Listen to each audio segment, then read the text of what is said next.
Shalom Chavrim, I'm Stephen Ben-Nun. You're watching Israeli News Live. We have got an interesting article that came out today by Breaking Israel News. Exclusive, Sanhedrin asked Putin and Trump to build the third temple in Jerusalem. Now, it sounds like a great thing, you know, and both of these men, you know, I have seen a positive light in both of them, but I've also seen things that have concerned me, and especially more recently, I've seen things about President Putin that really makes me wonder if he is not working with the New World Order.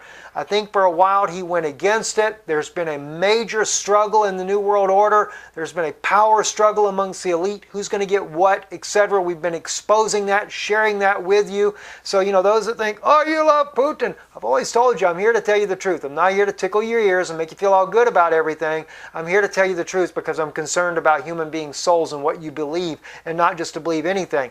The same goes with Donald Trump. I'm not 100% behind Donald Trump on everything that he does. I do like the fact that these two men could bring about peace, and the very interesting fact that Donald Trump stated during his electioneering that he would recognize Crimea that belongs to Russia. Well, that's clearly a New World Order issue as well. Some of you may not realize that, but like I said recently, over this 10 regions of the earth, the Obama administration had been fighting to take everything from Putin. Back in 1973, he was going to get Estonia, Latvia, Lithuania, as well as Belarus, which they're already friends, so that's not a problem. But Ukraine and Serbia and right on down. Okay, but he lost that in 2006. That kind of irritated Russia for losing all of that, and they only left him with Ukraine and, of course, Crimea. Then the coup came. But Russia quickly took a hold of Crimea, was not going to let Crimea go. The coup came where the United States CIA overthrew Yanukovych, which was working with Russia. Why? Because it was part of the New World Order area that he's supposed to get. That all got blown up completely out of the water.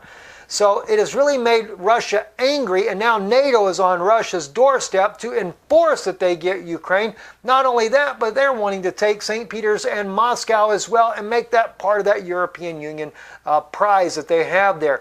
But on the other hand, Donald Trump, a part of another elite, no doubt, clearly wants to get peace with Putin, and he wants to settle some things down. While the Pope Francis in the background is just kind of not saying a whole lot about things that are going on publicly. But I do hear there's been a secret meeting between the Pope and Donald Trump where they met privately in his apartment. Can't say that that's true. I don't really have a way to authenticate that. It has been put out in, I think it's the Daily Beast, but I don't even know if the Daily Beast is really considered a good source to begin with. So I have not pushed that. And without being able to really go into that, I don't know what to say about it. Now, let me remind you guys, you know, Donald Trump here was prayed for a little while back. If you notice, there's Jews in there as well, but it's also Kenneth Copeland is there, Paula White and others that were there to pray for Donald Trump when he began his campaign. Thought that was very interesting. It's about the only group that came in behind him.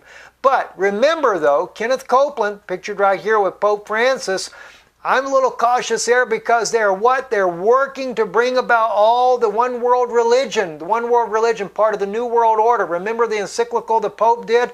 Pastor D actually spoke about or released that publicly before the Pope got to release it. That got him in a lot of trouble with the British, and now our brother is sitting in jail all because he spoke out against the Catholic Church. Which brings me to another issue with Donald Trump that's kind of really concerned me about things that are going on, and I'm going to share that with you as well. That's right here in this meeting here. Now, Donald Trump said something that just really kind of bugged me. And that is when you go over here, and I've already said this to you guys a couple of weeks ago, I just didn't show you the video at that time, but go to the 22 mark, okay? And this is where it really kind of begins. You get right there to that 22 mark there. And am I at it? No, I'm at the 20 mark, sorry. And let me just take you right here. I want you to see what Donald Trump has to say here. Net. Cardinal told me that's net, Donald, remember. Not that. Here we go. We can also agree on the need to stand up to anti-Catholic bias, to defend religious liberty, and to create... All right, to stand up against anti-Catholic bias. What is that about? But to stand up for religious liberty? Clearly, that has just a little bit of a hint of working with the Catholic Church for a one world religion. Stand up against anti-Catholic bias. I'm not against Catholics, period. I wouldn't even be against the Pope if it wasn't that he is trying to bring about his one world religion for a new world order, just like many of the other world leaders. And that's what I'm trying to get people to understand. Now, it gets a little bit worse. He also speaks about the new world order in this particular issue here, right around the 2255 mark there. Let me just get it right there in the right spot. What we're witnessing today. We've got to be very strong, very, very smart, and we've got to come together, not only as a nation, but as a world community. World community. Coming together as a world community. There again, you're looking at a new world order right there. Clear language, and that's what I've been catching with Putin as I begin to look back at what things were going on. And the one other issue that I wanted to remind you of, and this here was where he speaks about the Pope, or Donald Trump, getting into a tiff with the Pope. All right? And this is Al, I can't think of Al's last name there, but Al, I think it's Al Franken, Got in a very public tiff with the Pope last year. I know you discussed that with the Cardinal last week, and it should be easy to mend that relationship. Easy to mend the relationship. Donald and Pope Francis have so much in common. Friends, they lead lives of humility. So for this evening, all is forgiven. It is now my privilege. Okay, see? So they got into a public tiff, and they did, and that's what made it look like that Donald Trump was not on the Pope's side. It looked good publicly.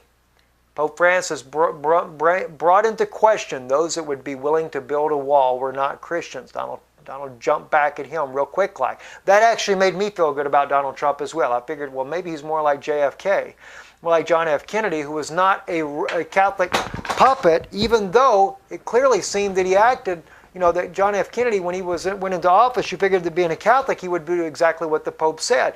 But Kennedy went in there to undermine the entire Illuminati establishment and the New World Order, that type of New World Order back then. You know, he totally unraveled it, and he was breaking the backbone of the Jesuit influence in Washington, and that's why they killed him. I had begun to look at Donald Trump. Maybe he was the same kind of guy. And then one of my inside friends sends me a message. And I got to look this up so I can prove it as well. I'd like to be able to back it up. There is a man that he knew of from the 80s that was told, one day you'll have a president that speaks about building a wall on the southern border of the United States. When that happens, he said, you will know the New World Order is in place and ready to get going. So I cannot help but wonder what's going on, especially when it comes to the building of the third temple. I've told you many times, when it comes to building the third temple, if it was truly for the Jewish people, if it was truly for the righteous way that God would have it, a house of prayer for all nations, as God says in Isaiah, where he says, I'm sick and tired of your blood sacrifices and everything. He says, I desire mercy. See? More than burnt offering. He wanted them to care about the widows, care about the poor. That's what God cares about. And if they built the temple with that in mind, it would be wonderful. But I am so concerned they're going to build it for the Pope of Rome or for the Antichrist, however you want to put it, Pope of Rome being the Antichrist, etc. You know, whichever way that falls in. I leave that open for people with different views on that, all right? But I'm very concerned about this. It is... I don't know what to say about it. I really don't. Not at this point here. I really don't. But like I said, I wanted to share again with you the concerns I've had. I intentionally held back before the election. I'd already said things to you already about my concerns with Donald Trump. Many people got angry over that. So I figured, okay, let the people, I don't want to influence, let the people choose how they would prefer to choose on whatever candidate they wanted. I already knew that Hillary was an insane choice. I don't care what anybody thinks. It was just an insane choice. That is World War III, guaranteed. You know, from the way she was talking in her rhetoric. Donald Trump, again, like I said, no, we don't have to worry about war. That's true. But I'm afraid many Christians are going to be duped when it comes to what's going to happen. I'm Stephen Ben-Nun. You're watching Israeli News Live. Shalom.